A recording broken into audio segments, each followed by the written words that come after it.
My dad's an animal.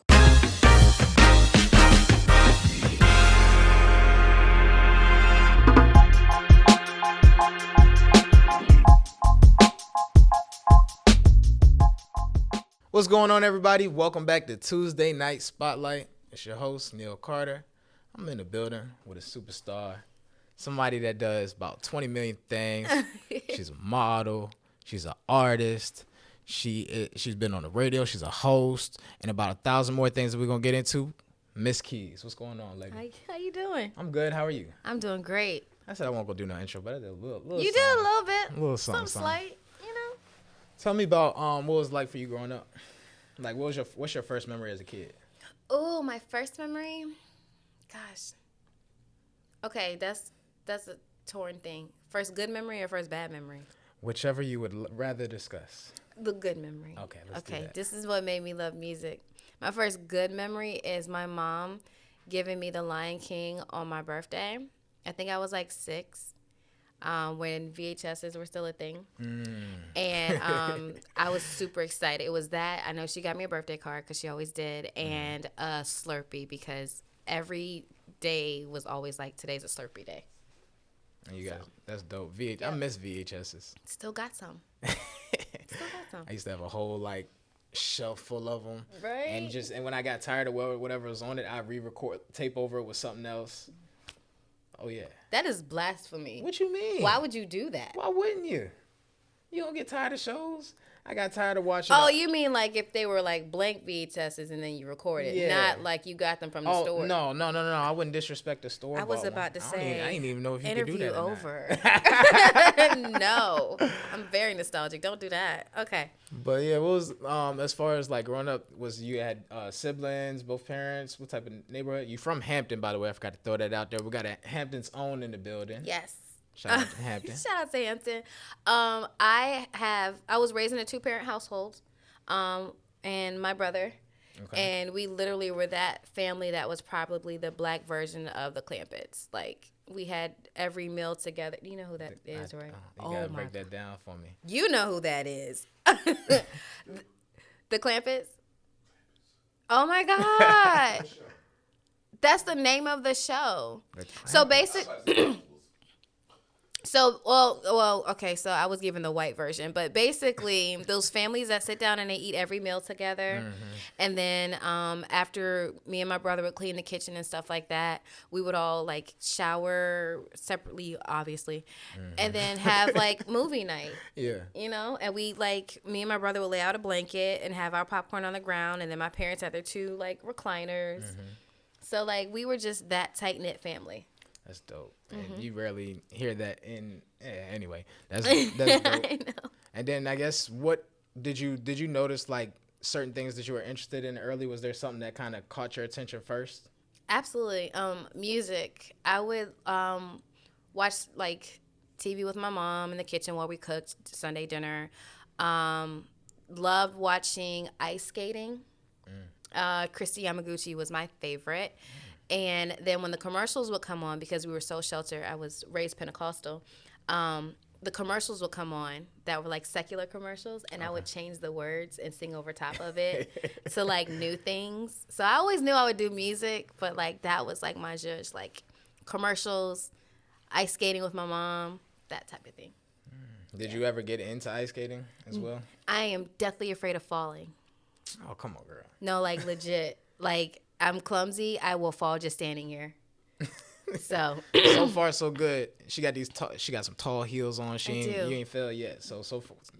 But I moved a certain way in this chair and I got scared, so that's why I have not moved since. I was like, I'm gonna be the one that breaks the chair, so I'm a little nervous because it's high up, but I'm gonna make it.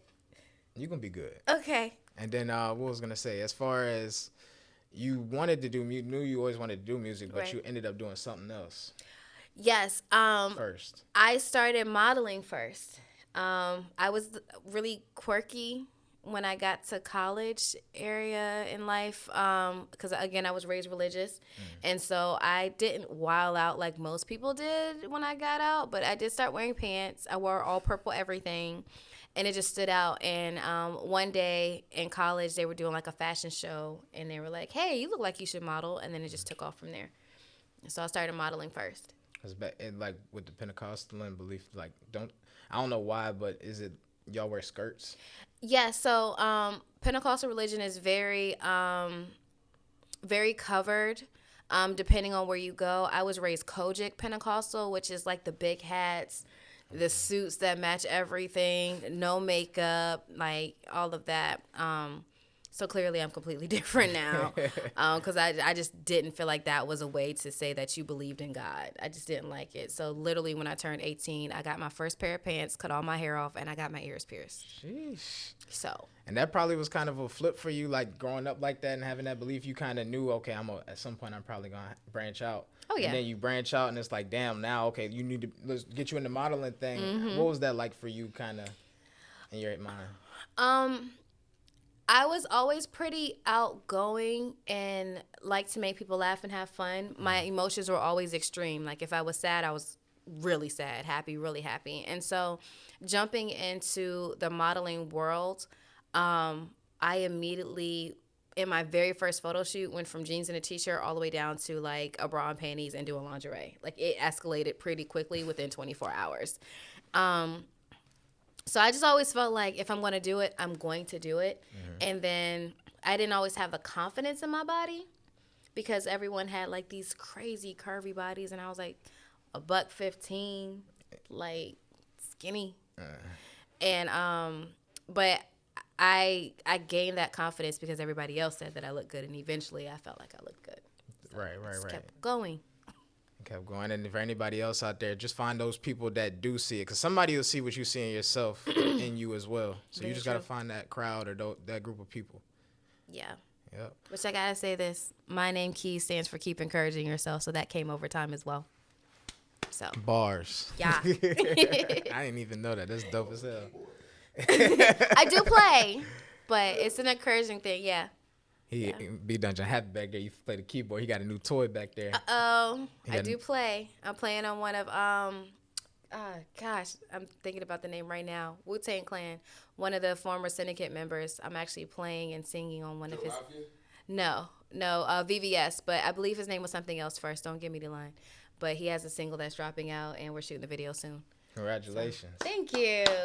I wish we had an audience so I wouldn't look crazy if you're clapping by myself. I would be so embarrassed. Lord. But yeah. And you got into that, and then somehow you got upon radio or doing shows? Music came first.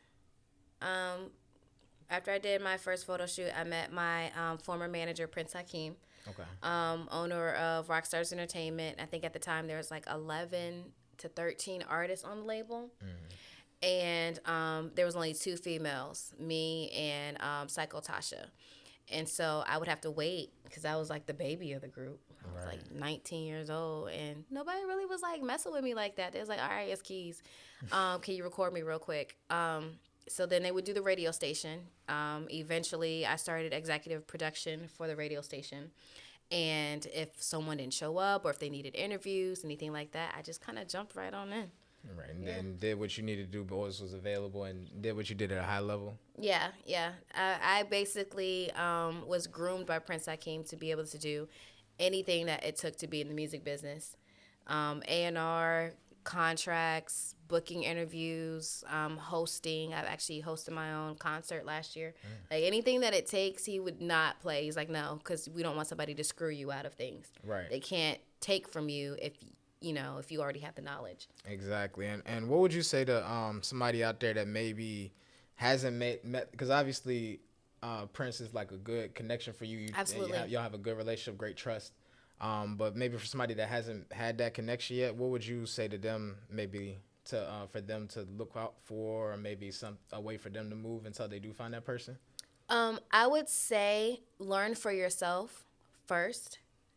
Like your phone is a whole computer. Right. So there's no excuse for you to not know something. Speak less and listen more. For sure. Like even just being in like the Beat Dungeon as it is. If you don't know certain things, just be quiet and listen. You'll learn a lot. Right. A lot of these newer artists or new people in the entertainment field, they mess up quite quickly because they brag and they talk too much. And so, just like parents, like, what do I need to teach you for if you know everything? Right. Yeah. So I'm still learning. Speaking of that, you better be a parent. I'm about to be a parent. Was I supposed to say that? No, you can say that. That's Okay, fine. cool. I'm anyway. So you 3 months. Oh, 3 months along. Yeah. At this time of recording, maybe like 4 months, 4.5 months, something like that. But what's it like as far as the I guess it has probably a mindset transition. Now that you're thinking about somebody, to raise this your first child. Yeah. So tell me what that's been like for you. I think my experience is quite different than most. Just to touch on like upbringing, I was so sheltered that I didn't have those conversations about giving birth or what that was like with my mother. She actually passed. She passed about 4 or 5 years ago from cancer. So we spent more time bonding with each other than me learning about life beyond her. Right. So I can't say that I'm afraid, but I've always been so career oriented that it's almost like it's like getting a new car, I don't want it to sound that washed down, but it really is like that. It's like, how do I take what I already know and just add to it? And for me, I'm just adding a child to my current life, and I'm evolving from there. Gotcha. So I've always loved children. I've worked in daycare for years. I'm that kid that was in church where they just passed their child to me. So parenting, I'm not really afraid of. It's more so the world looking at me like, oh, she's going to slow down, so let's kind of inch our way in while she down. It's not going to happen. There you go, because it does happen a lot. Yeah. It does happen a lot. So I'm not slowing down for nothing. You actually just got done. You just did a show last week. I did. Something in the water. Mm-hmm. Tell me about that. It was definitely an experience. Uh-oh. Because I feel like that was my first time where I had to consider the fact that I was pregnant. I'm trying to tell this in the quickest way possible. I'm a brand ambassador for Fly Girl, and we were trying to determine what my look is going to be while I'm pregnant. And I make this joke, but not a joke, that I'm the 757 Rihanna. That's dope. You know, because I'm out here, I do everything. And pregnancy is obviously not going to be the thing that slows me down. So we were trying to determine what my look was going to be. And I picked out one outfit and had grown so fast I couldn't fit it. Yeah. And so about an hour or so before the show, I went to Fly Girl to pick out a new outfit. I had to buy my hair and do my hair in the Fly Girl bathroom. I bought my hair from my makeup from the dollar store, did my makeup in the bathroom. Oh my goodness. This was all within an hour, like. This was about an hour and a half before the show. And then we're in Norfolk and I had to get to Virginia Beach and all that traffic. So by the time I got to the show, I had just gotten a call from the stage manager as I'm trying to put my shoes on. And they're like, hey, Miss Keys, are you still here? We're ready for you to come on stage. I'm buckling my shoes and they say, coming to the stage, it's Miss Keys. Wow. And I'm like, I did not want to do a stage reveal, but hey, everyone, I'm out of breath because I'm pregnant, but I'm going to give y'all the best show I can give y'all. And it was like, I was like, oh my God. And it was so fulfilling. And the show set was 5 minutes. I can tell you, I was at something in the water for all of about 15 minutes. And that was the time frame it took for me to park, put my shoes on, perform, take a couple pictures, and then I was gone. Because I also had a cold. Yeah, sheesh. But you did that, though. But I did it. Normally I don't really pat myself on the back, but with a budget of like $30, I feel like I did a good job. Because a lot of people, like when you said an hour, I'm just thinking about all the like people I know that would have just completely like melted down. All right, we're done. Well, or send a fake out there or something like that. Look, almost was like, I'm not going. I actually sent the inbox. Shout out to Raisa. I did send an inbox. I was like, yo, I'm stuck in traffic. Like this might not. And that's what all of them delays and everything too. Like after all the delays from the show. From the show and then the rain and everything, I literally sat down in Fly Girl for a second. And I was like, this is such a huge opportunity. I have to get the strength and the energy to go and not miss it. Right. Because I don't know. I might not ever be able to replace this or repeat this again. Absolutely. So, yeah, we did it. And then as far as that goes, the whole event, as far as something in the water goes, was it something out there that you saw that maybe was encouraging for the scene of the 757 or Virginia in total? I don't know if you went to the first one and felt that energy as well. Honestly, I didn't go to the first one, but I can say that in my 14-year stretch of a career, I've never seen my name behind me on a screen that big. And it just reminded me that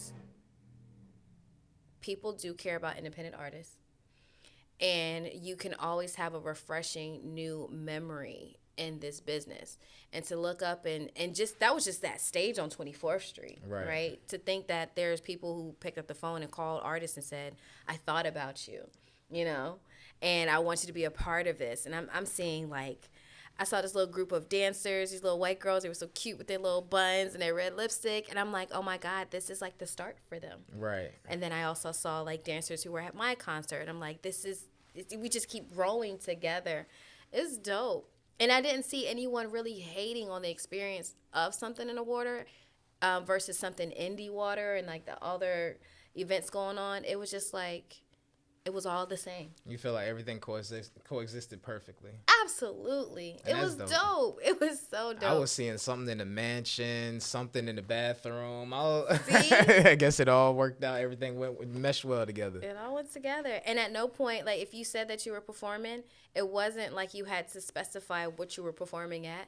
It was you're performing at Something in the Water. Right. And that's all us 757, 804 Virginians, that's all we knew. We're at Something in the Water. And on a weekend that, that's normally the beach weekend for the 757 anyway, so people always going to be out there anyway. That's just huge for people to be able to be seen in front of their families, in front of friends, in front of people that are local that maybe not got a chance to see them before. So shout out to Something in the Water for giving everybody the opportunity. Shout out to you for getting the opportunity and doing your thing. Thank you. Thank you so much. Yeah. You got a new single coming out. I do. I do. Got a little what I call it, frisky name. It is, yes. So here's the thing. It's called Lick Her. And I wrote this song at the end of last year about this girl that I was interested in. And she just had this aura about her that made me feel like nobody else in the room exists when you are here. And we're no longer, like, in that level anymore. So now I'm like, this song is so popular and it's messed up that that's the one, right? That's the one that's catching on. But yeah, and of course I'm releasing it when I can't even drink. But I feel like Lick Her it's all about the feeling of catching someone across the room in the club, and it's just y'all, and it's like, I want to make it home, but we might not make it home. That's like all. Like, think of Usher, like the Yeah song, like that feel, not the cadence, but the feel of it's like, oh, you in the club and I see you and I'm watching you and this is for you. That's dope. Yeah. I like the way you illustrated it too. Made me feel like I was there for a second. Hey! Because now next time you go to the club, you're going to be like, you. It might be playing while I'm in there too. You never know. Come on now. Come on, DJ. Turn my record on. What else you got coming up as far as music? Let's see. Well, first of all, stay on that one. Is there a timetable we can expect that? Not quite. I'm still choosing the cover. Shout out to Brandon Cole. When we did my maternity shoot, we were also shooting the cover of Lick Her. And so I'm just trying to settle on that right now. But there's a few things that are centering around that. I've got the remix that's already been laid out. Okay. So so when it comes, you about to hit them. It's going to come full force, right? I just don't want y'all to look at me crazy. Like, first of all, you're pregnant, singing about a girl and, trying to drop it down low with a belly. Shut up. Okay? 757 Rihanna, just leave it like that. Let's just do that. Y'all might not get a video this year, but you will next year. But yeah, that one's coming up pretty soon. I'm hoping to release that within the next month or so. I might drop it on my birthday. We'll see. When's your birthday? June 3rd. June 3rd. What, I don't know, for the astrology people out there, what's that? I am a Gemini. Gemini. Yeah. I'm not normally around Geminis. Y'all pretty cool. We are. A lot of people don't like us. We're misunderstood. Is that what it is? Absolutely. Yeah. I can't. Yeah, I don't have no problems with no Gemini, so I don't know where. Awesome. Now, do you just kind of side note, still in the music industry, do you notice anything about where music is right now? Do you see a trend in the next couple of years that might start or continue? I'm hoping that love music and feel good music returns. Like Coco Jones, I See You. That song is traveling so fast and so far because it's about genuine, I want to be with you, but I can't, but I wish things would work out. I think that the generation of individuals that came behind me are so stuck on, I don't want to feel anything, that they're going to need this music. Right, because it's like, I don't know where it stopped at, but at some point it's like, okay, it's not cool for you to be sad. It's not cool for you to be emotional or you to feel heartbreak or something like that. So it's like, instead of like going through it where, we listen back to old school 70s, 80s, 90s songs and people crying, but that's, it brings it out and, you can kind of cope with it and deal with it and hear somebody else's experience through it. Right. Whereas now it's like, I was listening to a song today, I don't know what his name, Lil Goth or something like that. First of all. And it was like, it's like, he's like, snort six lines and take a Xan and forget about it or something like that. So that's kind of like you say, that's the opposite of feel good music. Miss Keys does not condone the use of drugs, and marijuana does not count. Neil Carter seconds that on the whole statement. If I wasn't pregnant, I would see a whole nother Miss Keys because I'm too old to be acting like I never smoked weed before. Okay. but I think that's a dope point though, that like feel good music might be coming back. Yeah. Like I really hope so. I think it's needed. Look, if anything, y'all gonna hear from me. There you go. So. There you go. Any anything we didn't go over? Anything you want to let the people know? Anything I might have forgot? Oh, my concert from last year. Your concert from last year. Tell me, you put together your own concert from last year. I did. And I keep getting asked to do it again this year. So I guess I want to give a little bit of what my goal is this year. But last year I put on a concert called the Paradox. Well, Miss Keys Presents the Paradox Concert. Okay. So with that concert, it was an all-female concert at the Hampton Roads Convention Center. And this part I never put in an interview before, but I guess I'll tell y'all because why not? Oh, I appreciate it. It's a little vindictive, but whatever. So I was working at a job and was terminated. And I was actually an on-site manager. I was actually being looked at by a couple people within the field of being promoted to the next step. Like I was doing something that was going to change the company, and I got terminated on some BS. And so I had been going through emotional healing, and I said, you know what? That's cool. My life is changing, but I'm going to put this concert on, and you're going to see my face on every billboard. There you go. Right? Mm-hmm. So what ended up happening is I put together this concert when I didn't have any money. I actually got together 5 artists plus a couple of openers. I suck at naming names, but these are my peoples. Lanique, Bonnie Love, Afro Majesty, Ty Money, and I know I'm not forgetting somebody. Maybe I'm the 5th person. I'm assuming I'm the 5th person. And then Octavia the Great, I had her open up. I had several dancers. I had a DJ. And we just rocked out. And it was such a great experience because there's never been an indie concert at the Hampton Roads Convention Center. So they allowed me to do that. And then I made history by people being women of color, women of the LGBTQ plus community. It was such a beautiful thing. And so, of course, I'm being asked if I'm going to do it again. It was last year in September. This year in September, I'll be like 7 months pregnant. So here's what I plan on doing, and I'll give more information in the future. But, it's looking like I'm going to be a single parent, which is okay because, I'm a woman, a real woman. And my goal is to have like an intimate baby shower, but I also want to do a baby shower concert where I bring people back together, and I want a majority or at least half the proceeds to go to single mothers. Oh, wow. That'd be so, someone decides, they want to bring diapers or they want to bring like pacifiers or if they want to do a monetary donation. So I am looking for people to help me with that. Right. I keep getting asked, like, what are you doing? When are you going to do a concert? Well, look, guys, I have to keep in mind that I do have a baby on the way, and it's going to take a lot of work. It was a lot when I wasn't pregnant.